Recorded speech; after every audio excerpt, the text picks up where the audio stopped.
And it is Car Con Carne, the world's only food podcast recorded in a car. My car is parked in the Seafood City supermarket parking lot on Elston Avenue. Kevin Kellam, a colleague, is sitting shotgun.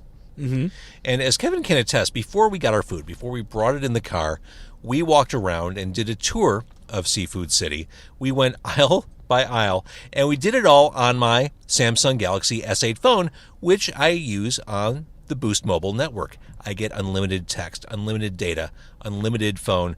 It is the best. And truly, I couldn't have done Facebook Live if not for Boost Mobile and my lovely Samsung Galaxy S8 phone. $50 per month. I added my son to my plan, so I pay $75 a month for the both of us to have phones. It is the best deal going. BoostMobile.com.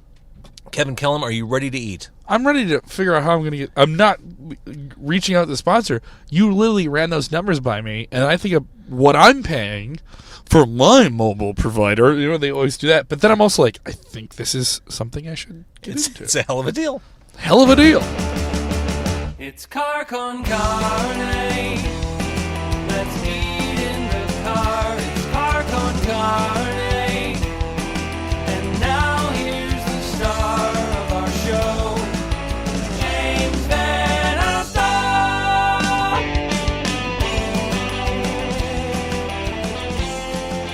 We went into Seafood City. Yes. And explain, you've never been here before. Explain what you saw.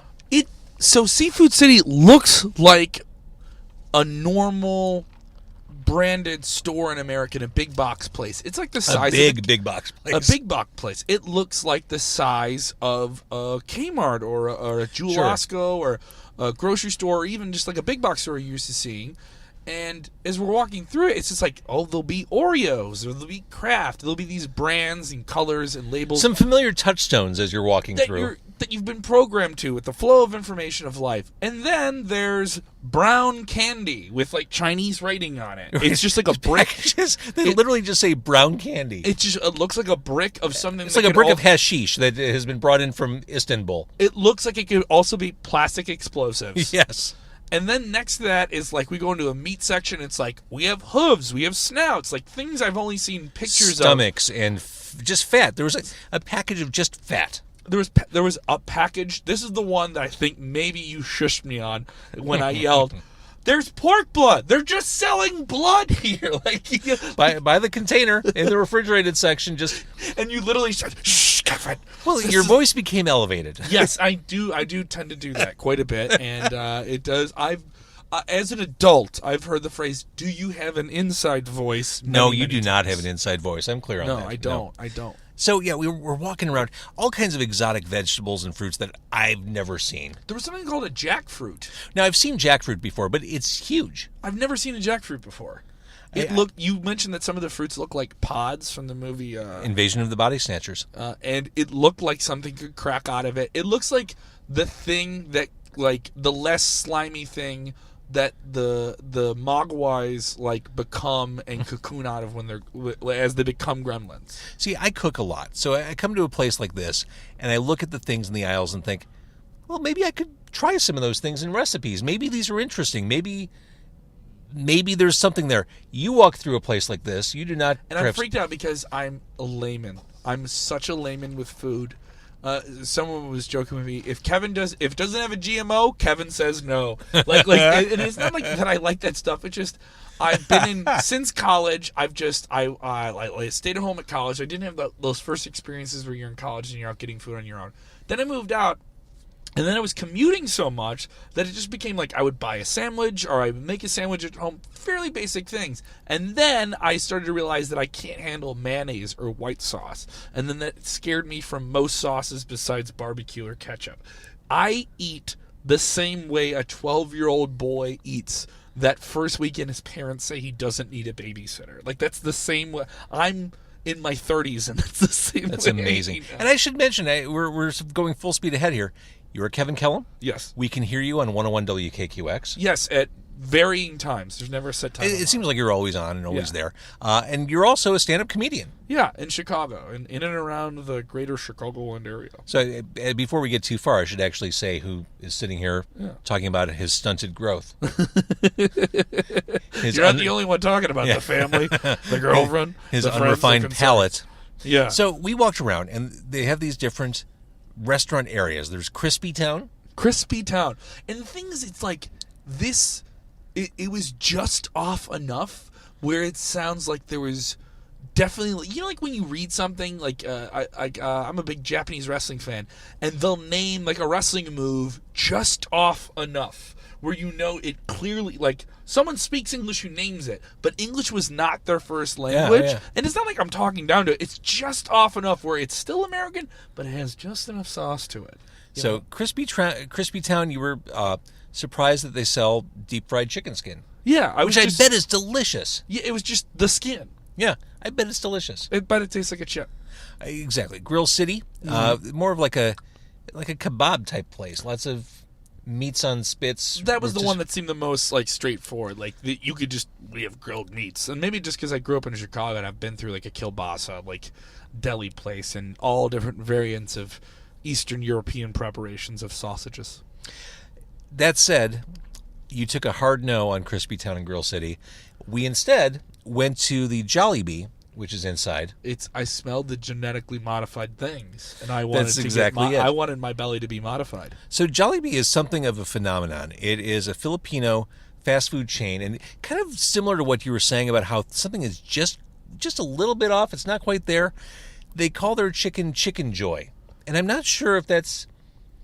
It doesn't sound right to my ears. They have Chickenjoy. It's like something that was come up like in a meeting between scientists and long white coats and marketing executives. They're like, listen, we legally can't call it chicken, but what if we named this breed of mutant Right. Chickenjoy? It's still food, right? Yeah. And the thing is, I've heard of Jollibee before, but it's like because I'm a layman. Like I know I know my limits, right, of the things I can try and dip my feet into. And maybe the next time I come to seafood town, I'll go crazy and be like snouts, right? But I saw Jollibee, and I've seen and heard of my friends who've been to parts of the Pacific Rim and just different areas, and they talk about Jollibee, and Jollibee's like their KFC. Well, and that's exactly right. They sell spaghetti there too, which is The weirdest thing. It's bonkers. They opened up a location in Skokie earlier this year, not far from where I am, and for the first 3 months, couldn't get near the place. From open to close, there was a line around the place outside. People were waiting. I think an hour is really conservative. I think people were waiting close to 2 hours to get fried chicken. Now you're just making me excited to eat this food. Well, and I convinced my then 10-year-old daughter to wait in line with me. Okay. I'm like, this won't be so long. We waited about 75 minutes for our food. And then for a 10-year-old kid, it's a long time. Oh God, it was rough on me. Yeah. The food was fast food. Okay. Like I couldn't imagine waiting 2 hours for it ever again. Okay. But it's perfectly good. It's perfectly serviceable. We can bust it out now. Lower your standards with me, James. All right, here we go. There's we got the 3-piece 3-piece Chickenjoy. Oh, it looks like we got the same damn thing. I think they gave us two of the same thing. I'm going to put put yours over here. And then there's crispy. The box says Crispylicious, Chickenjoy, Juicylicious. They like the issuses. Oh yeah. So They're a fan we of both the got the same thing. So well, there's just like straight white rice in here with this like the chicken is like bright orange. it is bright orange. Do they give us napkins? They do have napkins. Thank God. I've heard the podcast before. I was prepared before I got here. I almost thought maybe I should bring you napkins. I always have some spares. I always, whenever I go to Starbucks, I always grab an extra handful. Thank you. I thought like that would be like, you know, like when there's a guest on like a housewarming gift. Like when there's a guest on like Conan or something's like, hey Conan, I was on this. I heard you like this, so I brought you this mug or something like that. Oh, now, do you have a spork or a fork? A spork? Do I have a spork or a fork in here? There should be some sporking and forking. Yes. Otherwise, these mashed potatoes are not going to work. Did you got the mashed potatoes? Did yes. You? All right. So you and I have to switch them because I got rice. Did you get rice? Oh, I'm sorry. Yeah, it's all right. No, that's fine. What is that? Is that just gravy? I think those are just. Holy shit! That's just 2 tubs of gravy. That's like 12. That's literally per person. They gave us like what looks like 16 ounces of gravy. I wonder if that's for dipping the chicken. I wonder if it serves another purpose. All right, here's the spork action. Okay. There's just a spoon and a fork. What, did you get a spoon? I see you played knifey spoony before. Wait, no, did you get a spoon too? I did not get a spoon. I just got. Do you need a fork. spoon? No, there's a spoon in here. I see it. There's a spoon. Okay. Right. So we both got the spicy. And what's an episode of Carker and Carney without Thank you. Thanks for really. No, we just need some white noise. We just need negative noise just to record this, just to capture this. Uh-huh. So that if you're ever on the episode, You are literally holding that next to the microphone. You're so infuriating. You're incorrigible. I'm incorrigible. Oh, let's see this. Let's see. And then there's I just, love white rice with it. I love fast food, mashed potatoes and gravy. That's just plain white rice. I'm boring, dude. There's nothing sexy. Pour some gravy on it or something. You want something? I'm gonna eat this whole thing with no sauce on it, just to drive you crazy. That looks so dull. But you know what I'll do? I'll do this. I'll put it like on top of the Why are you doing that? Because I'm so awkward. As a kid, I drive my mother crazy, right? She had five children. So of course she cooks up the spaghetti for the kids, right? And I'd be the one kid who wouldn't. Was it Spaghetti Joy? It was not Spaghetti Joy. It was spaghetti. But she would cook it up, and I would not want it with sauce on it. As a little kid, now mind Spaghetti. you, spaghetti with no sauce, just a little bit of butter and some melted cheese. Which then that doesn't sound too crazy. But the fact that you had spaghetti without red sauce to some people was like, whoa, you know. The same way, you know, some of those Chicagoans will forget, like when you have ketchup on a hot dog, which I don't believe you should have. I think if you're having a Chicago dog, just go with the style that it's presented in. Sure. Like, if I got something here, I would eat it as is, as it's meant to be prepared. Whenever I order a hot dog for my daughter, all she wants on it is ketchup. It's because it's like nummy sauce, you know?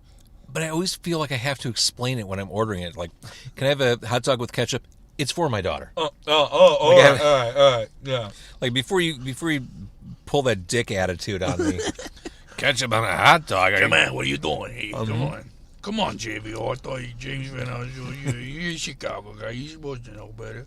I don't know why we just made all these guys sound like longshoremen, but what are we going to do? Our character.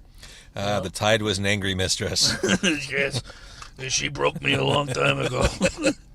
All right, the mashed potatoes and gravy. Yeah. I could eat a bucket of this. I'm totally cool with this. You already put it away. It's gone. It's already gone. It's gone. I haven't even touched a piece of chicken, and you already went through it. I've been eating at weird times today. I had a bagel at like 6 a.m. I had two pieces of rib at like 4 p.m. Is that good? We got spicy, right? It's not too spicy. Is it more flavorful? It tastes almost like, and it has the orange hue of the Taco Bell Dorito Loco. Shell. It looks like the Dorito Loco shell on chicken. It looks like that. Doesn't it look like that? Mm-hmm. And I definitely have to have a little bit of it's just spicy enough where I have to take a sip of something. Oh, it's spicy, Kevin. Mm-hmm. Oh, sweet Christmas. Is that too much for you? I like hot. Are you emotional? Huh? You got emotional there. It's not emotions. It's me trying to talk. Okay. I'm going to start hiccuping on the podcast. That's going to be the worst. Yeah. Mm-hmm. The spicy is spicy. Okay. The spicy is spicy. I can taste it on the tip of my tongue. Yeah, that is. See, this is the challenge. I thought, like, all right, if I'm not going to have the out there to me Filipino version of like a pig preparated piece or something like that, or some squid brain or something that they had here that to me was foreign, to other people around the world is fine. I thought, well, I'll get the more challenging version of Jollibee. And now we're feeling it. We're feeling it. 2-3 bites in. This is regrettable. Yeah, this is regrettable. But the chicken itself is not bad. It's the sauce on the outside. You know, the chicken is really tender. Yeah. It's juicy. Mm-hmm. You're right there. Oh, my God, Kevin. I'm sorry. I didn't know this was that bad for you. I like heat. I'm not a hot sauce guy at all either, too. I'm tearing up. I'm moved by the chicken. Wow. Ooh. Well, what's the craziest thing you think you ever had to eat? Like in terms of just like it's made to be outlandish in terms of flavor or challenge. I can't think about answering questions right now. I'm really. My tongue is numb. You're like overclamped, like that one. I'm going to set this down. Set it down. Okay. All right. Let's keep talking. Let's keep going. I will say this is super affordable. Yeah. Wasn't that bad, like right? $7 a piece. Yeah, it wasn't that bad. And the portions are pretty, Portions are great. I'm just going to eat gravy to kind of like to numb your mouth. Jesus. All right, so let's talk about comedy. Okay. When did you decide you wanted to do stand-up? Around the same time I wanted to do radio, because to me it all kind of like came from the same place. So I grew up like with Chicago radio, with some people in the car, and some guys slightly generation before that I could recall. My brothers and my sisters had Steve Dahl and Gary Meyer and Kevin Matthews and that loop 80s, 90s lineup. And that to me was comedy. So radio felt like it was just another version of the comedy coming down the pike. And then it was the one show I could stay up late to watch as a kid was SNL. Right. And I just devoured doing any type of impression because I thought if I could do an impression of Phil Hartman's Frank Sinatra, and I would do it in a handful of I can't do it now. But as a little kid, I did it. And then it became, Richard Roper has a radio show on the weekends for the Loop or something like that. And I called into it. I was 12. Get out. And he thought it was funny. And then they had me come on maybe 2 more times. And one time I almost swore as a 12-year-old boy. So that was perfect. Good. Yeah. That was bad. I remember I went on my birthday. Maybe my 12th or 13th birthday. That's really cool. And it was just really, really neat. And then when the bug was made, it was either I was going to make people laugh or I was going to be on the radio or something like that. And then later at the end of high school, I was starting to do improv at Second City. At the end of high school, you started that? Yeah, I didn't do stand-up then. And then I was doing But you knew back radio. then you wanted to do improv. I wanted to do a form of comedy on a broadcast medium. That's what I was looking for. Okay. And then it all felt like it was just playing music. Like I was just playing a bunch of different instruments, so... Now I get to do stand-up a couple nights a week, and then I'm doing radio on the weekends. And what was your first gig like? The first stand-up gig? Uh-huh. Well, I did Riddles, which is a club on the south side of Chicago, and I had just lost a radio job. You've heard these stories before. I've lived them. And you've lived them, yeah. And it was at the point where I hadn't done stand-up. I'd done something where I would read someone else's jokes on stage and an improv show or a sketch show and different things like that. And I'd been around improv for a long time and done it with friends, but I knew it wasn't something where I was on the track where I just want to dedicate myself to just doing that, because then you're in the Second City system and it's almost like you're going after a collegiate sport or something like that. That just becomes your thing. And I knew I wanted to be able to do a bunch of different things. So I started doing it out of a place called the Ashbury, and I was producing the show, and then it became I was hosting the show, and then I was booking the show, and then I was doing more time on the show, and that show went away a couple years ago, and here I am. I got to choose. Do I want to do more stand-up or improv? My improv partner kind of bails on me. We're not doing shows together. We're friends. And he goes, do more stand-up. That's what you're good at right now. And that's what I ended up doing. So for the past few years, it's been pretty good. 2015, I had a TV thing that never made it to TV, but made me go. I had one of those last year. Well, you had one of those? You had one of those where you did a little bit of a TV thing that didn't make it to TV? Did a pilot for Car Con Carne. And how did you think of the pilot thing? You had one shot at a pilot. You just did one week of it, or how? We taped over the course of maybe 4 or 5 weeks. Okay, so you taped a significant amount of stuff. Then. Uh huh. Yeah. And how did you feel about the process of doing that? Compared to radio, where everything is immediate. Yeah, there's so much more. The turnover for us is just mix it, put it together. We could have it on in a couple of days. And even the podcast, you could have this on tomorrow if you want to do it. Yeah, I could. I used to do it same day. Yeah. But I work a week ahead now. Just give yourself more time. You know? But yeah, the process of television just takes way longer. Yeah. So I did it with JBTV, and what was supposed to be 3 episodes of a stand-up special where it would just be the idea of LA has a scene and Chicago has a scene of comedic industry, right? Mm-hmm. Well, that's something comics would say, well, what are you doing in the industry, Are we bringing the industry here? And we have big clubs and stuff like that, but nothing like it was in the 80s or 90s. Agreed. And I'm not a club guy. I haven't broken into any clubs, because I can't commit to weekends and stuff like that. I can commit to one-nighters. So it was... JBTV said, can you put together a pilot that we could maybe shoot? And one pilot turned into 3, turned into 11 episodes. And, wow. We were talking to some people, and it was close, and there was some cable channel that was thinking about it. But then here we are with 11 episodes of a show that has only been released in big clip form on YouTube. Oh, wow. So, I truly had no idea. And it's called 4-Star Stand-Ups if you want to go and seek that out. None of my footage is on it, but produced it and booked all those people, and I was happy that it did something for people I know coming up. And some of them now are Tanisha Rice, for example. She just had a Comedy Central special, and Josh Johnson, who was on it, he was on the Tonight Show recently. So comics who have more time to do comedy. I'm doing comedy and radio, so maybe I need to choose a lover. Yeah. That is the question I was going to ask. Yeah. I mean, because you are kind of straddling both worlds. Yeah, and there's a lot of people that are talking about that now too. Like, oh, do you think about doing this or going somewhere else? And my thing is like, why do I have to go somewhere else if the thing I always wanted to do as a kid is, a blue line ride away from me? Right.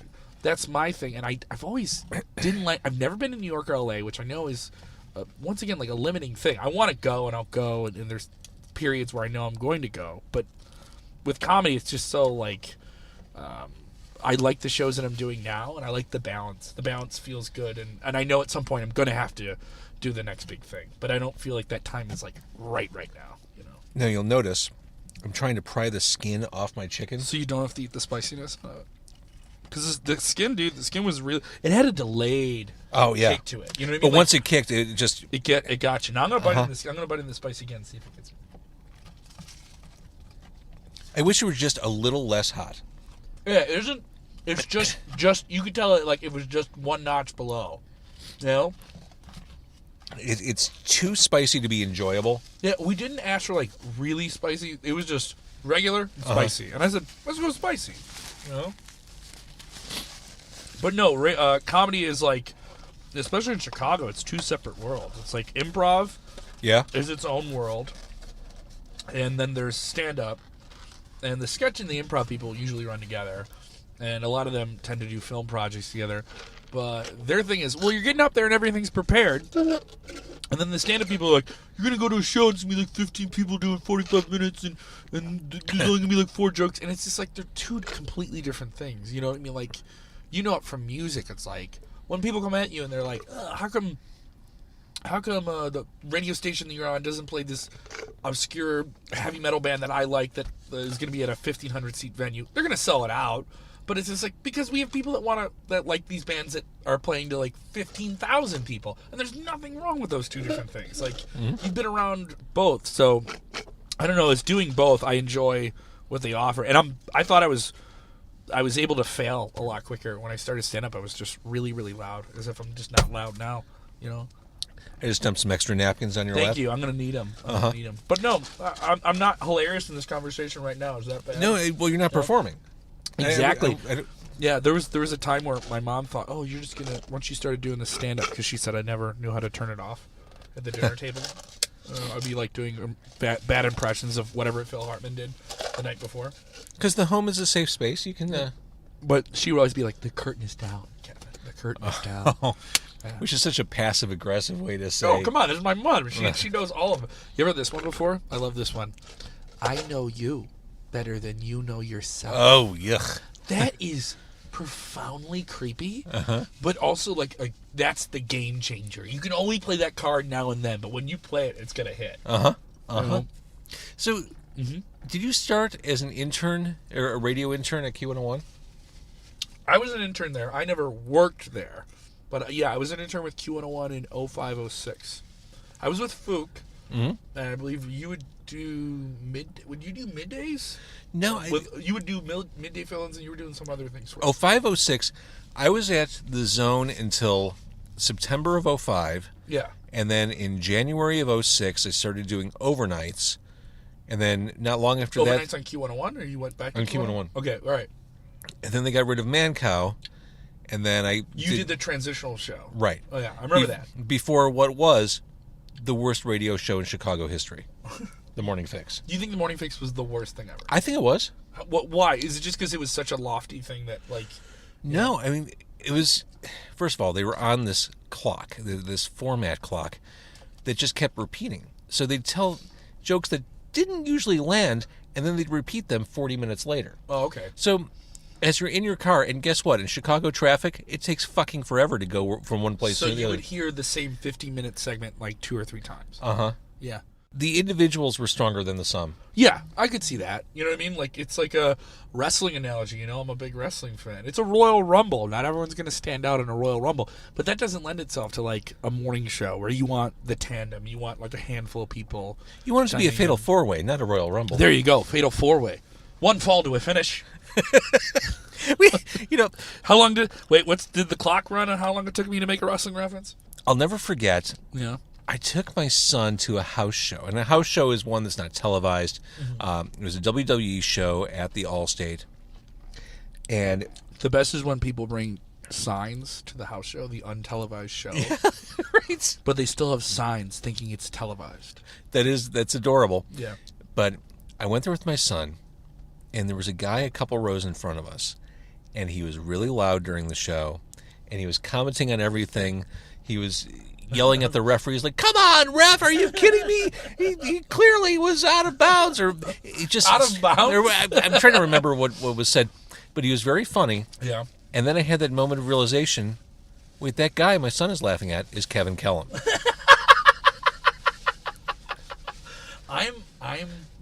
You are. I'm into wrestling in a way that, like, when you see, like, you know, like you heard about the bleacher bums of like Cubs culture, when the Cubs were like in the bottom of the barrel bad, and they would just have like 8,000 people in like Wrigley Field or something like that. And there was that one, like the clip of the coach going off about these awful people in the crowd yelling at his players. Lee Elia, yeah. I'm that at some wrestling shows, but I don't want that to be my reputation, because at some point I'd be like, maybe there's an opportunity for me to like be a goofy dude near a wrestling company, not WWE, just anybody or any media company. WWE's a big company, but at the same time, like, when I go, I just want to have fun. And to me, it's just like, that's what you're paying for. You're paying for the ride, to be able to boo and cheer whoever you want. Yes.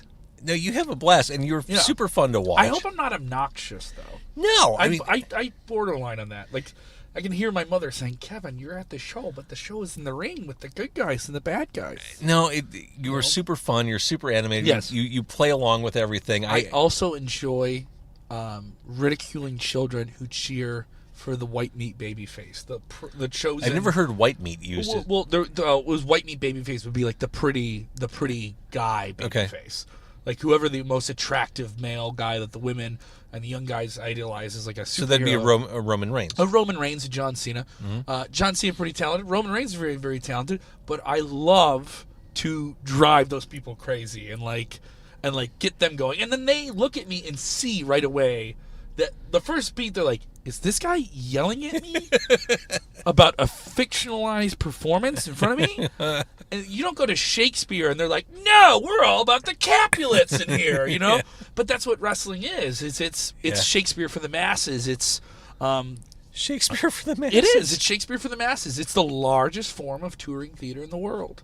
And if you really think about it, I guess that's true. And you have a story and you have an athletic thing to it, so there's that, you know, the delivery system. You know, I was talking to you today, I was talking about the delivery system. But I love it. I absolutely love it. There's nothing like it when it's really, really good. And even when it's not that great, it's still really, really, really entertaining. And more entertaining to me than, like, most other TV shows. Yeah, you were so into it. I went to AAW. This independent wrestling company my friend Jim started years ago. God bless him. And great company, too, locally. Just puts on wonderful stuff. It's super fun events. I did some work for them a couple years ago. It was great. I go to see an AAW show in Marionette Park, which is run by a puppet government. Thank you, I'm here all night. I go there, I'm there with my son again, and sure enough, there's Kevin Kellam. Yelling up a storm. Yeah. But then at that show, like, everybody else at that show is like a smart ass like me. So I just pull back a little bit. At the WWE show, it's easier because you just realize there's fans that are maybe there for the first time. But yeah. I remember the yelling thing. And I was, this kid was like really into booing me and telling me that John Cena was going to beat CM Punk one night, and the mom had some other kid, and the kid went away. The one kid who was going at me earlier in the night where they teased the main event, and the other mom goes, "Excuse me, my son is going to come back, and he isn't involved in the yelling. Could you also include him in the yelling?" Oh my God. Like, she was being playful, and I didn't know if she was being completely serious. That's hilarious. But she brought it up twice. So on the second time, I knew, like, all right, I got to get the other one in this, you know. I got a bump and feed for him, you know. So like, that's amazing. So and it wasn't like I wanted the attention brought upon me, but in an arena, I don't mind it. In a show, in an indie show like that, where there's like, it's more the art form itself and people wrestling for the sake of the art of wrestling and going bell to bell, and it's much more like hard hitting. That I'll kind of reel back and I want to chant and clap and cheer, but I'm not going to try and be like a total jackass the whole time. Who's your all-time favorite wrestler? That's the hard question. For up until 2007, it was the guy that everyone knew as Chris Benoit, who was involved in that awful tragedy. But that changed everything for me. I think Chris Jericho is just a phenomenal entertainer, and I appreciate him just because he's so 2 or 3 steps ahead of everything else you think is going to happen. And even he's played every different type of character. He's reinvented himself so many different times. And just when you think some incarnation of his character is just getting a little bit stale, he'll introduce something brand new. And also, maybe just working in entertainment, I like a guy who can call his shots and like go away and do something else. I'm going to go tour with my band. I'm going to go tour with my band, and not a bad band for a guy who like does 2 different versions of something. You know, it's not like we're going to see who's an actor that tried to do music that wasn't good. Russell Crowe. Russell Crowe. 30-odd foot of grunts. What? See, you knew the name of the band. I didn't. Like, I think more people know that Fozzy is Chris Jericho from WWE's Can I tell you band. my 30-odd foot of grunts story?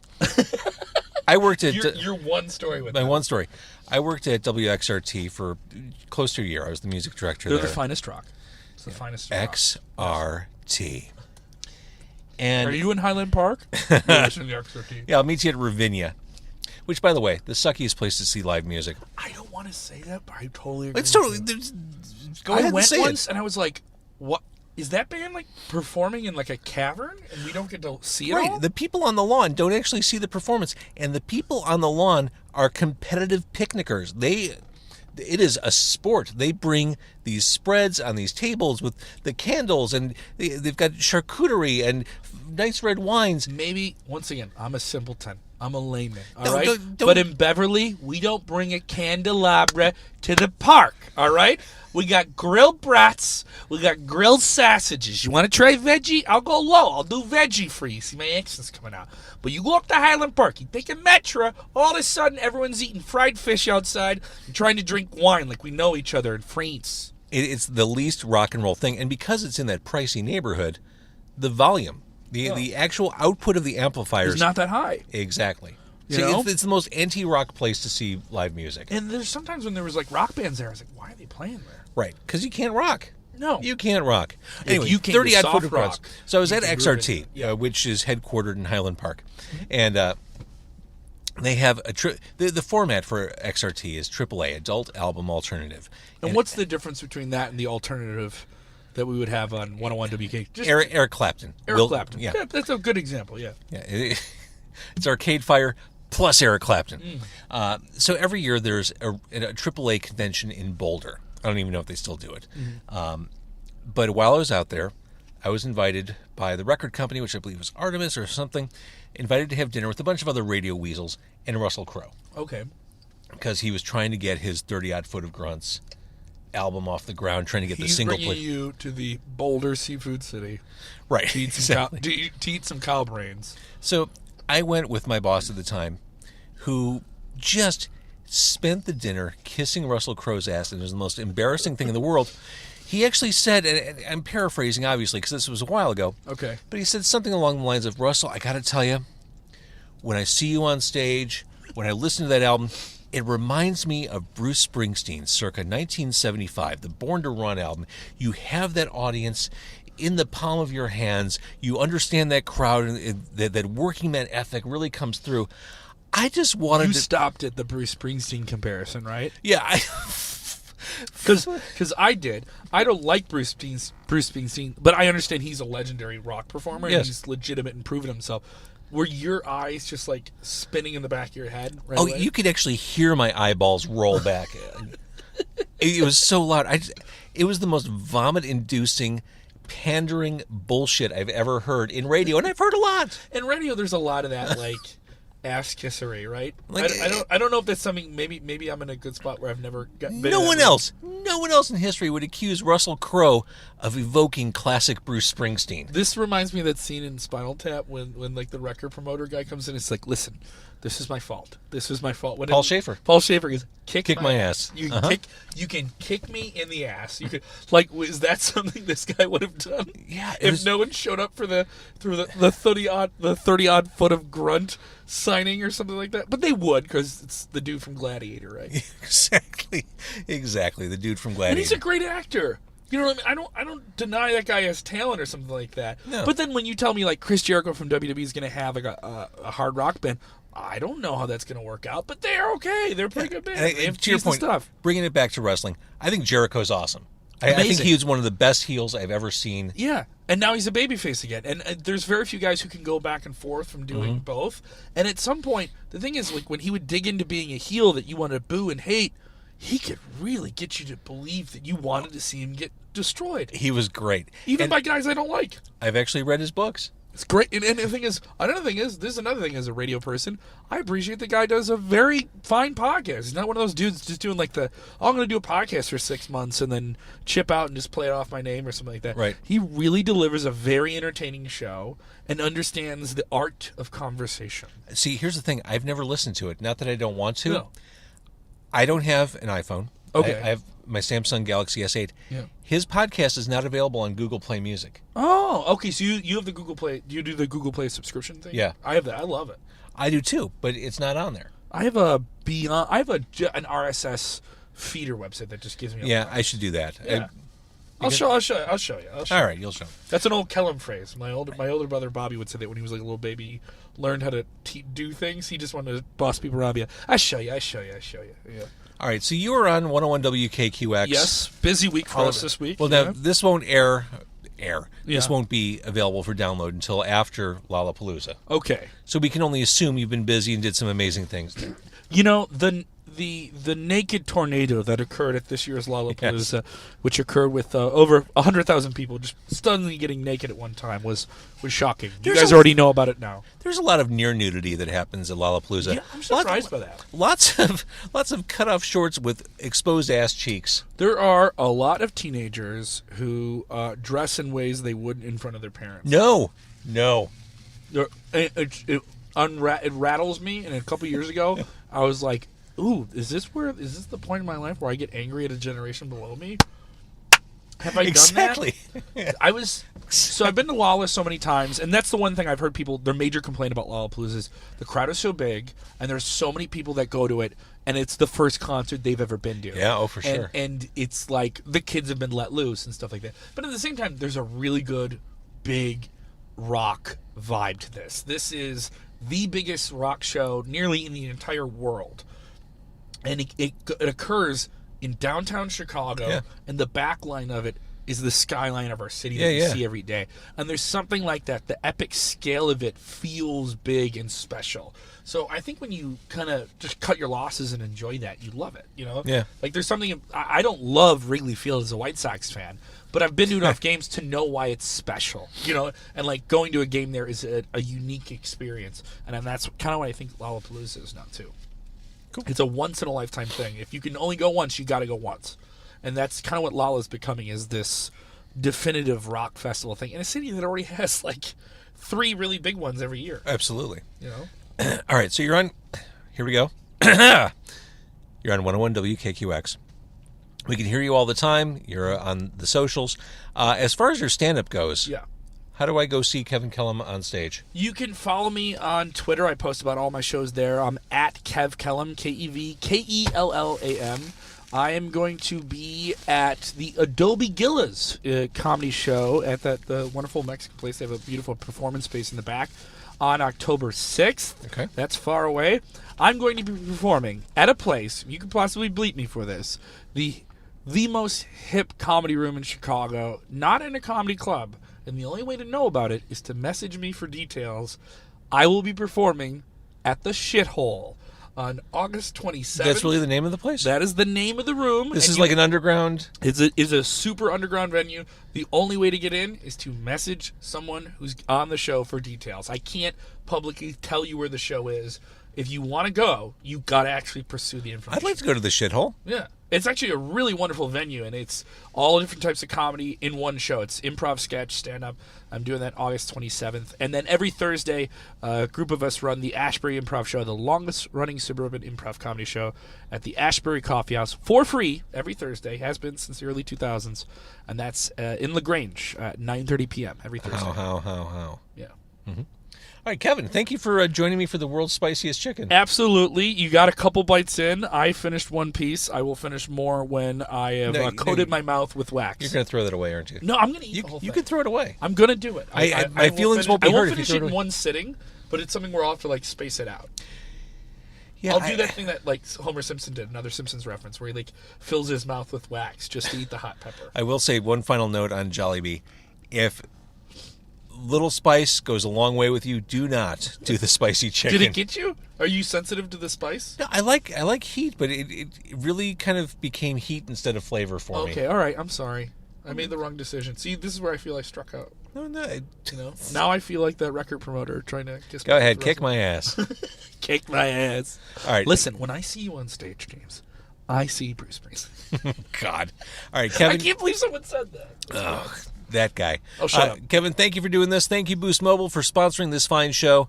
And if you like this show, please, by all means, tell a friend, carconcarne.com.